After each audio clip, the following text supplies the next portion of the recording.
함께 따라합니다. 르비딤 이야기. 광고하면서 이렇게 인사도 나누고 했지만 사실 우리가 한 주간을 이렇게 보내고 왔는데 행복한 주간을 보내고 온 것 같지는 않습니다. 그래서 사실 무거울 수밖에 없는 그런 한 주간이었고요. 온 세계가 막 전쟁 이런 소식을 계속해서 듣는 우리는 마음이 불안하고 저곳에서 전쟁이 일어나면 이곳에서도 전쟁이 일어날 수 있겠다, 그런 생각도 함께 하게 되면서 경각심을 가지게 되는 그런 한 주간이 아니었던가 생각합니다. 참 사람들이 어리석다는 생각을 하죠. 뭘 믿고 이렇게 전쟁을 일으키고 자기는 보호받고 자기 삶은 보장받을 수 있다고 생각하고 그렇게 하는 것인가, 참 어리석다는 생각을 듭니다. 저는 분명히 믿습니다. 전쟁을 조장하고 전쟁을 일으키고 전쟁에 가담하고 전쟁에 동의한 모든 사람들을 하나님께서 반드시 심판하실 줄 믿습니다. 아멘이 별로 약한데 여러분 분명하셔야 돼요. 전쟁은 어떠한 이유로도 정당화될 수 없다는 사실이에요. 내가 선과 악을 구분해서 내가 누군가를 악으로 지정하고 전쟁을 그렇게 함부로 일으킬 수 있는 것이 아니라는 겁니다. 그리스도인들이 참 반성을 많이 해야 되는데요. 이런 전쟁의 시간 속에서 보게 되면은 이 기독교 근본주의자들, 그냥 단순히 극좌 극우 이런 차원이 아닙니다. 완전히 가 있는 사람들. 그렇게 해서 이 전쟁조차도 뭐라고 생각하냐면 이게 영적인 서사를 쓰는 거다, 이렇게 지금 이야기합니다. 그래서 굉장히 이걸 막 미화시키는 거죠. 하나님께서 악을 멸하시는 전쟁이다, 이렇게 해석을 하면서 전쟁을 정당화하는 그런 힘을 실어주는 소리가 기독교에서 나오는 겁니다. 이것은 복음을 몰라도 한참 모르는 그런 사람들이죠. 예수 그리스도의 십자가는 어떠한 폭력과 어떠한 전쟁도 허락하지 않는다는 거예요. 한 생명이라도 구원하시기 위해서 그 십자가 길을 걸으셨던 주님께서 생명을 파괴하고 죽이는 것을 어떤 식으로 어떤 이유를 댄다고 동의를 하시겠느냐. 그럴 수가 없는 겁니다. 누가 뭐라 해도 여러분 절대 거기에 동의하지 마시기를 바랍니다. 그리고 분명한 자기신앙, 내가 설명하고 설득할 수는 없어도 자기신앙은 지켜야 되는 거죠. 폭력에 동의하고 전쟁에 동의하는 사람은 이 공동체와 끝까지 함께할 수 없다는 것도 분명하게 말씀을 드립니다. 그런 신앙으로 우리가 함께할 수는 없죠. 전쟁, 이것을 볼 때 우리 모두는 병들었다. 우리 모두가, 여기는 우리도 다 이 병에 걸려있는 연약한 존재다. 우리는 그렇게 생각할 수 있어야 됩니다. 이게 바로 영적인 질병이 아닐까요? 이게 바로 성경이 말하는 귀신 들렸다 하는 게 이런 게 아닐까? 귀신 들렸다는 게 딴 게 장난치듯이 하는 게 아니라 이렇게 생명을 우습게 여기고 생명을 파괴하고 우리 삶의 자리, 남의 삶의 자리를 마음대로 파괴하는 것이 바로 귀신 들렸다, 이렇게 성경적으로 표현하는 거죠. 이걸 우리가 분명하게 선명하게 가지고 있어야 됩니다. 그래서 우리는 전쟁에 대해서 반대하며 꼭 전쟁의 방법으로 뜻을 이루는 것이 아니라 생명을 사랑하는 방법으로, 섬기는 방법으로 우리가 하나님의 뜻을 이루어야 된다. 미사일이 오폭이겠습니까? 학교를 정확하게 때려서 초등학생 165명이 한 자리에서 죽어버렸어요. 지난주에. 말이 돼요? 이게 뭘로 설명할 겁니까? 뭘로 변명할 겁니까? 누가 승자예요? 누가 패자예요? 누가 합니까? 아무도 없어요. 아무도 없어요. 모두가 다 패자입니다. 모두가 다 불행해요. 저기서는 전쟁이 나서 막 괴로워하고 두려워하고, 여기서는 주식 떨어져가지고 막 힘들어하고 괴로워하고, 다 병든 거죠. 지금 내 밥그릇이 문제가 아니라는 거예요. 모두가 다 아파하고 괴로워하는데 그냥 내 손해 본다고 막 괴로워하는 것은 그 병든 거다. 그죠? 우리가 지금 영적으로 병든 상태에 우리 사회가 있다는 것을 알고, 정말로 이것을 우리가 어떻게 바라보고 또 어떻게 이 문제를 우리가 함께 또 계속해서 포기하지 않고 풀어가야 되는가. 이게 두려워요. 설교자로서 말씀을 준비하며 설교를 하지만은 사실 인간적으로 무기력함을 느끼거든요. 아무리 말해봐도 아무리 외쳐도 그냥 버젓이 전쟁을 일으켜버리고 버젓이 싸우고 버젓이 막 갈라놓고 이런 것이 너무나도 극단적으로 우리 사회 속에서, 세계 속에서 이루어지니까 이렇게 설교를 해도 되는 것인가? 답이 있는 것인가? 막 그런 답답함, 인간적인 답답함이 있는 것은 사실입니다. 부인할 수가 없습니다. 무기력함이 있습니다. 그러나 뭐 나의 힘을 의지해서 하는 게 아니라 오직 성령의 역사에 우리가 함께 참여하는 것이기 때문에 포기할 수가 없고, 결국 성령께서 우리의 삶 속에 다시 희망과 구원의 역사를 이루어 가실 줄 믿고 우리는 끝까지 함께 쓰임 받는 것, 이것이 우리 모두에게 중요한 사실이 아닌가. 그래서 여러분, 이 기준은 정확하셔야 됩니다. 어떤 이유로도 폭력과 전쟁은 복음이 허락하지 않는다는 것을 정확하게 아시고, 우리는 도리어 내가 희생되더라도 생명을 살려내는 그 하나의 미랄의 정신을 가져야 되지, 다른 생명을 파괴함으로 뭔가를 이룰 만한 평화도 정의도 없습니다. 남을 괴롭혀서 이룰 만한 그런 열매가 없다 이 말이에요. 무엇으로 정당화합니까? 이것을 정확하게 이해하시기 바랍니다. 우리 복음을 정확하게 깨달아야 되는 거예요. 절대 희미하게 알지 마시고 복음이 우리에게 말하고 있는 메시지를 정확하게 깨달을 수 있기를 바랍니다. 히타를 좀 꺼주십시오. 오늘 말씀은 르비딤 이야기입니다. 르비딤에서 일어난 이야기.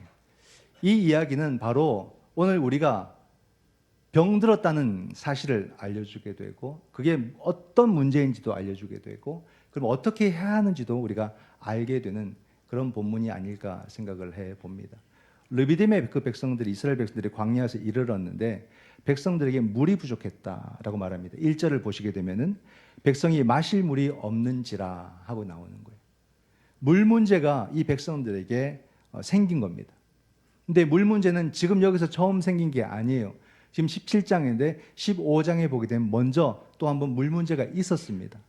그들이 출애굽을 했어요. 그리고 홍해를 건넜습니다. 그리고 수르 광야로 나와서 그 광야길을 걷는데 사흘 길을 걸어도 물을 만나지 못한 거예요. 너무나도 힘들었던 거죠. 죽을 지경에 이르렀습니다. 그때 그들이 물을 만나요. 어디에서? 마라에서. 너무너무 좋아가지고 그 물을 마시려고 막 갔는데 그 물이 써서 먹지 못하는 물이었다.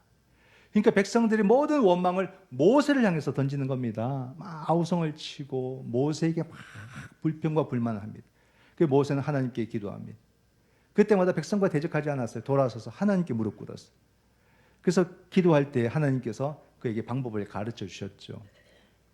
나무 조각을 물에 던지라는 겁니다. 나무가 정화한 건지 아니면 어떤 기적의 역사가 나타나는 것인지 그것은 알 수 없지만 그 나무를 던졌을 때에 그 물이 정화되고 그 물을 먹을 수 있는 물로서 그 백성들이 맞이해서 그 물을 먹었다는 거예요. 그게 물 문제가 해결된 겁니다. 근데 그리고 곧바로 또 이 르비딤에서 그들이 물을 만나지 못하자 또다시 모세를 향해서 강력한 원망과 불평을 하고 있는 장면이 나오고 있습니다. 3절 말씀을 보면 거기서 백성이 목이 말라 물을 찾음에 그들이 모세에게 대하여 원망하여 이르되, 여기서 보세요. 당신이 어찌하여 우리를 애굽에서 인도하여 내어서 우리와 우리 자녀와 우리 가축이 목말라 죽게 하느냐. 이렇게 원망합니다. 여러분, 이게 지금 이 이스라엘 백성들의 가장 큰 문제점이 여기서 드러나고 있고요. 오늘날 우리가 갖고 있는 문제점이 이 말씀과 연계되어서 우리 또한 이 말씀의 문제를 그대로 안고 있다는 것을 이 말씀을 통해서 발견할 수가 있습니다. 다시 읽어볼까요? 중반에 당신이 어찌하여 우리를 애굽에서 인도에 내어서 우리와 우리 자녀와 우리 가축이 목말라 죽게 하느냐. 지금 르비딤에서 목마름의 이 사건에 대해서 그들이 무엇을 문제 삼고 있냐면 출애굽을 문제 삼고 있는 거예요. 여러분, 출애굽 사건이 어떤 사건입니까? 이 애굽이라는 이집트에서 그들이 하나님 앞에 울부짖음으로 말미암아 시작된 이야기 아닙니까? 너무 힘들고 너무 고통스럽다고 울부짖어서 그 울부짖음을 기도로 들으시고 하나님이 응답한 사건이에요. 그래서 그 울부짖음에 대해서 하나님께서 하나님의 살아계심을 그들에게 보여주고, 그들뿐만이 아니라 그 바로와 그 백성들에게도 보여주고, 그러므로 그 백성들을 해방시킴으로써 자유한 백성으로 만들어준 사건이 출애굽 사건이에요. 즉 하나님의 구원의 사건, 구속의 사건 아닙니까? 이 사건이 얼마나 크고 위대한 사건이었으면 신약의 예수 그리스도의 십자가와 부활의 사건과 모형론으로서 구약에는 출애굽 사건을 말하는 거예요. 두 축입니다. 신약의 예수 그리스도의 십자가 사건, 구약의 출애굽 사건, 이것을 통해서 하나님이 우리를 구원하신다는 것을 상징적으로 보여주는 사건이 여러분 구약의 출애굽 사건이에요. 이토록 큰 사건입니다. 단순한 한 사건이 아니라 그만큼 의미를 가지는, 뜻을 가지는 사건이 출애굽 사건이에요. 근데 그들이 이 출애굽 사건을 원망하고 있다는 겁니다. 물론 여러분 현실적으로 보면 그들의 말도 전혀 틀리지는 않았어요. 왜 잘 살고 있던 우리를 끄집어내 가지고 이 광야로 와서 우리를 목말라 죽게 하느냐, 그 말 아닙니까? 그들이 살았던 땅은 정말 좋은 땅이에요. 우리가 알다시피 요셉이 총리로 있을 때, 즉 430년 전이죠. 총리로 있을 때 야곱이 아들이 살았다는 소식을 듣고 온 가족들을 데리고 이집트 애굽으로 갑니다. 그래서 막 아들을 만나서 막 부둥켜 안고 울고 막 그러지 않습니까? 그러고 난 뒤에 요셉이 아버지에게 이렇게 팁을 줘요. 아버지, 바로에게 가시면 바로 고센 땅을 꼭 달라고 얘기하세요. 우리는 양을 치는 사람들이니까 그냥 고센 땅에서 양치며 살겠습니다라고 그렇게 말씀하시면 됩니다. 요셉은 알았거든요. 그 고센 땅이 나일강 유역에서 굉장히 농사를 지어도 잘 되고 또는 가축을 키워도 잘 되는 그런 땅이라는 것을 알고 있었던 겁니다. 기름진 땅인 거죠. 그래서 야곱이 바로에게 고센 땅을 요구했을 때 바로가 그 고센 땅을 준 겁니다. 그 땅 가운데 살았던 거예요. 그러니까 그곳에서 농사도 짓고 양들도 치면서 그렇게 잘 살았던 겁니다. 물론 육체적으로 힘들었지만은 기름진 땅이고 또 수고한 만큼의 열매를 거둘 수 있는 그런 땅입니다. 그 땅에서 출애굽에서 나온 거예요. 그리고는 광야로 나오다 보니까 모든 게 다 반대입니다. 너무 힘든 거예요. 그러니까 그 삶 속에서 당장 목이 마르니까 그들이 가장 먼저 무엇과 비교했냐면 이 출애굽 사건이 아무것도 아닌 것처럼 그렇게 폄하해버린 거예요. 이 놀라운 사건의 의미는 그냥 다 무시해버리고 그 사건이 아무것도 아닌 것처럼 그렇게 그들이 간주하고 생각했다는 겁니다. 이런 걸 보면 인간이 참 간사해요. 오늘의 먹고 사는 문제가 힘들어지고 어려워지면은 이전에 하나님이 베풀으신 그 모든 은혜를 아무것도 아닌 것처럼 여겨버리는 것이 우리들의 그런 자세가 아닌가. 얼마나 큰 은혜를 우리에게 베풀어 주셨는데 그것이 한순간에 아무것도 아닌 게 돼버리냐는 거죠. 이게 인간의 간사한 마음이에요. 간사한 마음. 좋을 때는 한없이 좋다가 싫을 때는 그냥 온 세상이 다 망할 것처럼 그렇게 괴로워하고 하나도 그냥 우리가 눈에 들어오지 않는 그런 모습으로 보면서 불평하고 불만하고 그런 게 참 많죠. 내 자신이 잘 될 땐 세상을 다 가진 것처럼 기쁘다가 한두 가지 안 되면 그냥 세상을 다 잃은 것처럼 마음이 절망의 상태로 떨어질 때 우리는 얼마나 많이 경험합니까? 하루에도 몇 번을 경험할 때가 있고 인생에서는 수도 없이 경험하게 되는 거죠. 여러분, 우리가 먹고 사는 문제는 중요한 문제 맞습니다. 우리가 뭘 해도 항상 그런 말 하지 않습니까? 에이, 힘내. 다 먹고 살자고 하는 건데. 그런 말 많이 하죠. 그만큼 먹고 사는 문제가 우리가 중요하고요. 그것을 위해서 엄청난 노력을 합니다. 또 그렇게 당연히 살아야 되고 끝까지 그렇게 살아야 되는 거죠. 예수님도 그것을 중요하게 생각하셨어요. 예수님이라고 해서 늘 진지한 것만 우리에게 말씀하시고 그냥 우리가 세상에서 살아가는 모습에 대해서 쉽게 평가하지 않으셨어요. 우리의 모든 삶을 진지하게 최선을 다해서 살아서 먹고 사는 문제에 대해서 우리가 게을리하면 안 된다. 주님께서 그렇게 가르치셨고요. 또 제자들이 기도를 가르쳐 주십시오라고 할 때 뭐라고 가르치셨습니까? 주기도할 때 일용할 양식을 주옵시고 그렇게 해서 기도도 그렇게 가르쳐 주셨어요. 또한 주님 자신도 많은 사람들과 식사하는 것을 굉장히 중요하게 생각했습니다. 먹는 문제.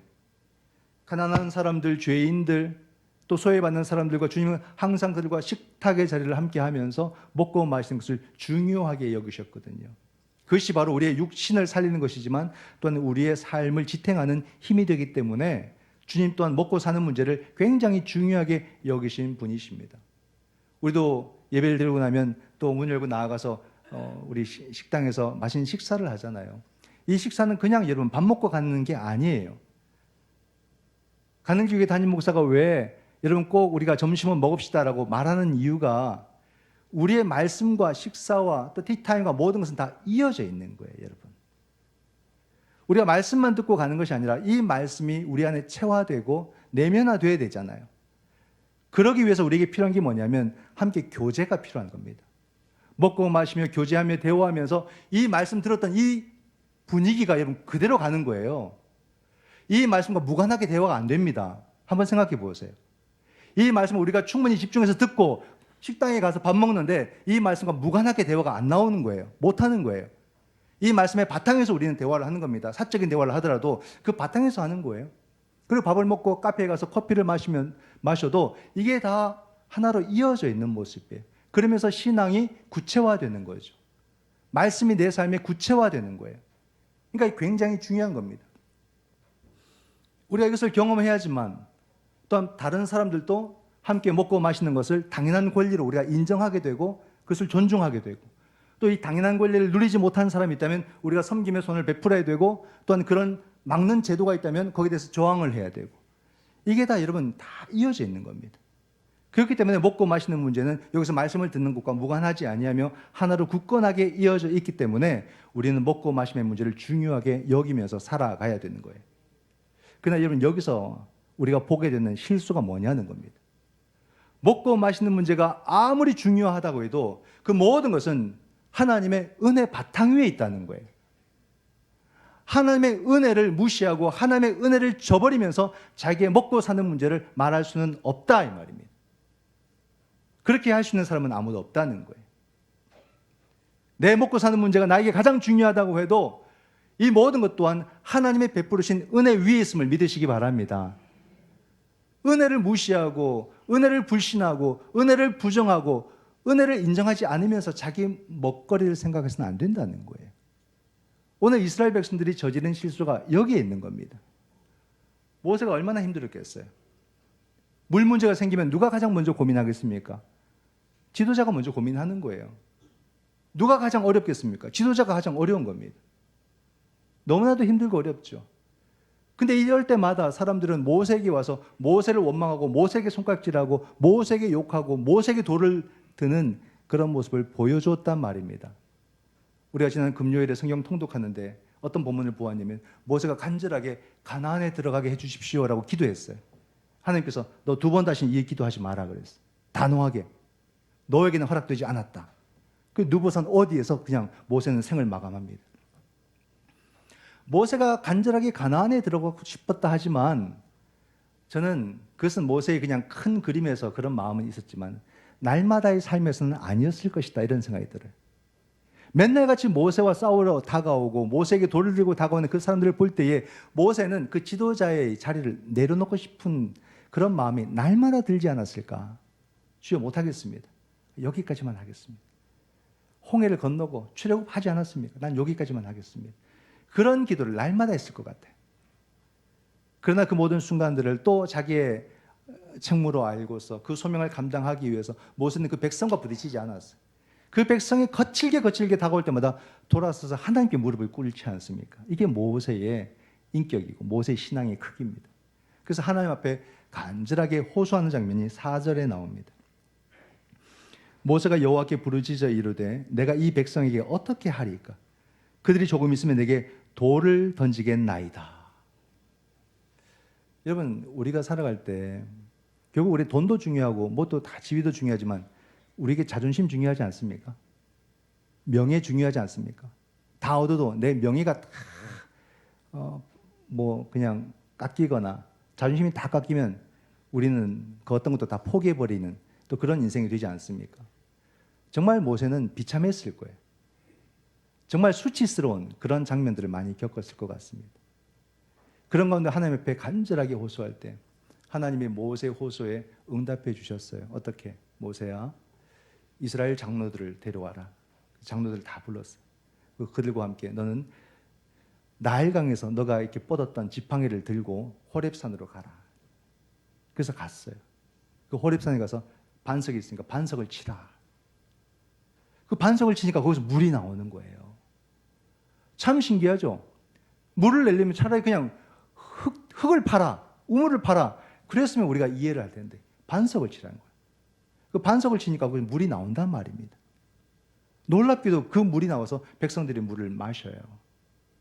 그 물 문제가 해결되어 버려요. 거기서 사람들은 깜짝 놀랍니다. 야, 반석에서 어떻게 물이 나오는가? 그래서 사람들이 마라, 무리바, 바로 이 여기서 닥툼이라고 하는 곳에서 물이 나왔다. 르비디벤 사건이 바로 반석에서 물이 나오는 사건 아닙니까? 그러니까 모든 백성의 온통 관심이 그 반석에 가 있는 겁니다. 르비딤의 그 반석에서 물이 나오는데 이것이 바로 표적 아닙니까? 기적.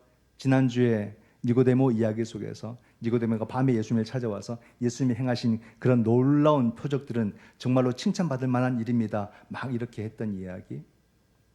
사람들은 이 표적을 볼 때 정말로 그 표적이 자신의 전부이고 자신을 구원하는 것이라고 생각을 합니다. 여러분, 표적과 기사는 중요합니다. 우리의 삶 속에 주님께서 베푸르신 놀라운 표적들이 날마다 경험되기를 축원드립니다. 이런 표적과 이런 경험들은 소중하고요, 하나도 놓치지 않아야 될 그런 소중한 일들이다. 이런 일들이 우리 삶 속에서 많이 경험된다면 얼마나 좋을까라는 것입니다. 아마 이미 많이 경험들 했을 거예요. 하나님이 내게 베풀어 주시는 이런 표적과 이런 기사를 우리는 아마 자신만의 기억으로 다 가지고 있을 겁니다. 내게만 이렇게 허락하신, 내가 허락한 경험인 거죠. 이게 얼마나 소중한지 몰라요. 근데 여러분, 우리의 시선이 여기서 멈춰버리면 안 된다는 거예요. 우리가 이 르비딤에서 반석에서 물이 나왔다고 해서 모든 사람들의 관심은 그 반석에 물이 나오는데 딱 시선이 고정이 돼버립니다. 근데 오늘 모세는 우리에게 그 다음의 이야기를 꼭 들려주고 싶은 거예요. 반석에서 물이 난 건 너무나도 중요해요. 왜냐하면 이것이 나중에 신약에서 반석이신 예수 그리스도를 통해서 우리가 생명을 얻는다고 하는 비유적 말씀으로 이 말씀이 쓰이거든요. 그런 상황에서 너무나도 중요한데 모세는 그 다음 이야기를 하고 싶은 거예요. 그 다음 이야기는 뭡니까? 당신들은 반드시 기억해야 됩니다. 당신들은 여기서 호소하고 비난하고 돌을 들어서 물을 얻었지만 당신들은 하나님의 은혜를 무시한 사람들입니다. 이 이야기를 하는 거예요. 당신들은 당장의 문제를 해결하고자 하나님의 은혜를 아무것도 아닌 것으로 취급해버린 사람들입니다. 모세는 그 말을 합니다. 이걸 모세는 기억하는 거예요. 이걸 딱 기록해서 언급을 하는 거예요. 이런 갑자기 소름 끼치지 않습니까? 우리가 불평하고 불만함으로써 우리가 무시해버렸던 그 하나님의 은혜를 잊어버리는 것이 얼마나 큰 범죄인지를 말해주고 있습니다. 7절 말씀을 보면 그가 그곳 이름을 마사 또는 무리바라 불렀으니 이는 이스라엘 자손이 다투었음이요 또는 그들이 여호와를 시험하여 이르기를 여호와께서 우리 중에 계신가 안 계신가 하였음이더라. 그들은 불신의 모습으로 표현했고 그 불신의 모습을 보여주었는데 그것이 어떤 모습이었냐면 하나님이 계신가 안 계신가를 시험하는 일이 되었더라. 그 말이. 이건 모세도 충격받은 것이고 하나님도 충격받은 일인 거예요. 그 놀라운 은혜를 베풀어 주었음에도 불구하고 하나님이 계신가 안 계신가를 아직도 확신하지 못하는 불신의 모습에 그 백성들을 볼 때에 하나님의 마음에 상처가, 깊은 상처가 남았다는 말이에요. 이 말씀이 여러분 시편 95편에도 반복됩니다. 그대로 반복돼요. 8절과 9절 말씀해 보면 너희는 무리바에서와 같이 또 광야의 마사에서 지냈던 날과 같이 너희 마음을 완악하게 하지 말지어다. 그때 너희 조상들이 내가 행한 일을 보고서도 나를 시험하고 조사하였도다. 하나님에게 상처가 됐다는 말이에요. 여러분, 지금 성경은요, 이스라엘 백성들의 불평과 원망을 뭐라고 해석하냐면 하나님을 향한 불신이라고 해석합니다. 즉 하나님이 나와 함께 하신다는 것을 그들이 느끼지 못하고 하나님을 부정한 행위였다라는 말이에요. 우리가 살면서 여러분 불평과 불만을 엄청 쏟아내지 않습니까? 이것도 불만 저것도 불만, 그러면서 우리는 온갖 상처되는 말들을 다 하면서 상처된 눈빛을 다 주면서 불평과 원망을 막 쏟아냅니다. 그럴 때는 그 원인이 저 사람에게 있고 저 문제에 있고 이 환경에 있다고 해서 마음껏 쏟아내요. 근데 보니까 그 사람을 넘어서서 이 문제를 넘어서서 내가 하나님에 대한 불신 때문에 불평과 원망이 막 쏟아져 나오고 있었던 거예요. 결국엔 내 믿음 없음을 내 불평과 원망 속에서 막 드러냈다는 말이에요. 그게 상대방에게도 상처가 됐지만 하나님에게도 상처가 된 거예요. 나에게 베푸신 그 은혜가 얼마나 크고 놀라운데 그 몇 가지 문제 때문에 하나님을 없는 존재로 여긴 거죠. 하나님이 내 눈으로는 보이지 않는 존재로 그렇게 여겼다는 말이에요. 이 말이 됩니까? 여러분, 하나님도 상처를 많이 받으십니다. 이렇게 본다면 이걸 우리가 놓쳐서는 안 되는 거예요. 우리가 살아가면서 불평하는 건 누구나 할 수 있고요. 어찌 보면 감사보다도 더 쉽게 할 수 있어요. 그러나 모든 불평과 불만들이 전부 다 여러분 하나님을 향한 불신의 고백이 된다는 겁니다. 이걸 우리가 이제 깊이 좀 생각을 해야 돼요. 인생이기 때문에 그럴 경우들이 또 나타나겠지만은 그럴 때마다 빨리빨리 반성하고 회개하고 내 불평과 원망을 내 안에서 삼켜버려야 되는 거예요. 자꾸 내뱉어서 시원하게 생각하려고 하지 말고요. 여기서 질식을 시켜야 돼요. 여기서 질식. 다 그건 있거든요. 그걸 내뱉느냐 안 해요. 여기서 차이 나는 거예요. 근데 자꾸 내뱉어버려요. 뱉어지면 여러분 그 다음 거두기 어렵습니다. 많은 사람 상처 주고 하나님에게 상처 드리는 그런 일이 되고 만다는 겁니다. 여기서 질식시킨다고 해서 여러분 스트레스 풀려면 표현하라, 질러라 이렇게 가르치죠. 그거 다 거짓말이에요. 그런 말이 현혹되면 안 돼요, 여러분. 여기까지 올라와도 질식을 시켜야 돼요. 성령을 믿는데 어떻게 내가 뱉어야 내가 해소된다고 가르칩니까? 말이 안 되는 소리죠. 그걸 뱉는 순간 수많은 사람들에게 상처를 주고 하나님께서 실망하시는 시간이 되는 거죠. 그래서 여러분 우리에게 이 르비딤 이야기가 우리에게 가르쳐주는 귀한 교훈이 뭐냐면 우리 삶에는 이미 하나님이 베풀어 주신 그런 표적과 기사가 너무나도 많기 때문에 이것을 온전히 바라보고 온전히 누리라는 거예요. 우리가 표적과 기사 없이 어떻게 살아갑니까? 우리가 어떻게 날마다 우리 니즈, 필요함들이 있는데 어떻게 안 구하고 살아갑니까? 그 모든 것을 구할 때 하나님은 이미 우리 가운데 그것을 다 허락해 주신다라고 말씀하고 계십니다. 여러분 광야에서 그들이 뭘 먹고 살아갑니까? 만나와 메추라기 먹고 살아가는 거예요. 만나와 메추라기는 무엇을 말해줍니까? 만나와 메추라기는 어떤 은혜를 말할까요, 여러분? 우리 늘푸른 대학 이제 개강한다고 해서 예배도 드리는데 늘푸른 대학 소풍 갈 때마다 하는 게 있어요. 수수께끼 질문 뭘까요? 보물찾기를 합니다. 함께 하실 분들은 참여하셔도 좋습니다. 보물찾기를 막 숨겨두거든요. 어르신들 식사하실 때 숨겨놔요. 식사하신다고 쳐다보지를 않아요. 근처 숨기는데도. 식사하시고 난 뒤에 자, 보물찾기 합니다 하면 이제 찾으러 가시거든요. 막 보이게 두는데도 못 찾으시고 막 교사들 일부러 발 앞에 떨어뜨려도 잘 못 찾고 이러시고 두세 개 찾으시면 그걸 꼭 갖고 계세요. 나눠주셔도 되는데 왜냐하면 어떤 게 좋은 걸까 몰라서 막 그런 경우도 있습니다. 근데 여러분 만나와 메추라기는 보물찾기 하듯이 하는 게 아니에요. 이미 온 땅 가운데 허락해서 누구든지 그것을 가질 수 있고 누구든지 먹을 수 있는 보편적인 하나님의 은혜의 사건을 말하는 겁니다. 여기서 소외된 사람 없습니다. 가진 자라고 못 가진 자라고 그것을 불공평하게 나누는 게 아니에요. 누구나 다 가질 수 있는 은혜를 말하는 거예요. 이미 우리 삶에는 그런 만나와 메추라기로 주님께서 허락해 주심을 믿으시기 바랍니다. 이런 표적과 기사가 이미 우리 삶 속에 보편적으로 임해 있는 거예요.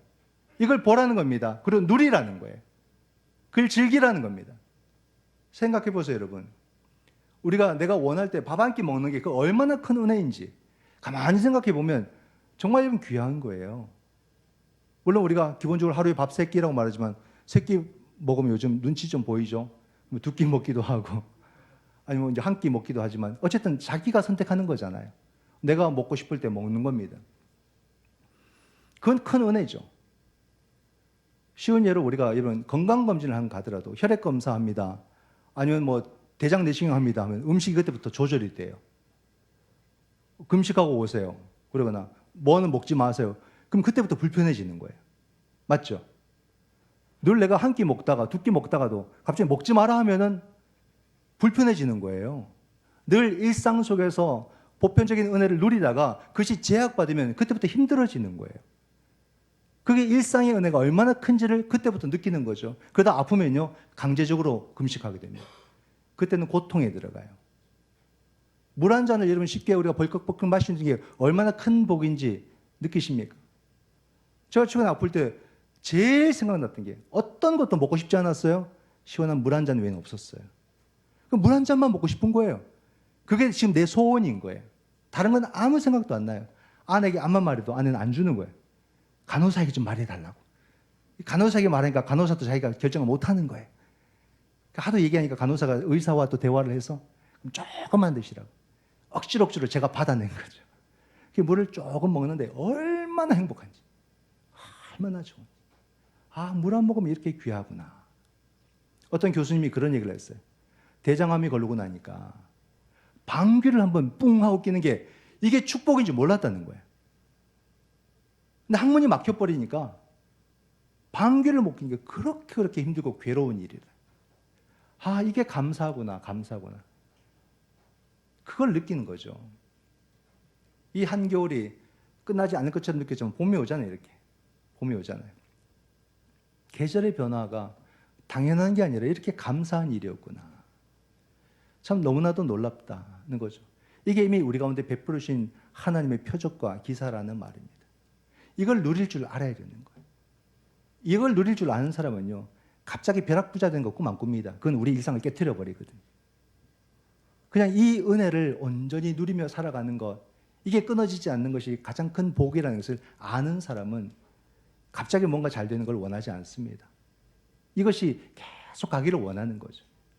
여기서 중요한 게 뭐냐면요, 내 삶 속에 허락하신 이 기사와 표적을 누리는 사람은 그것에 대해서 진심으로 감사하게 된다는 거예요. 감사가 왜 중요한지 아십니까?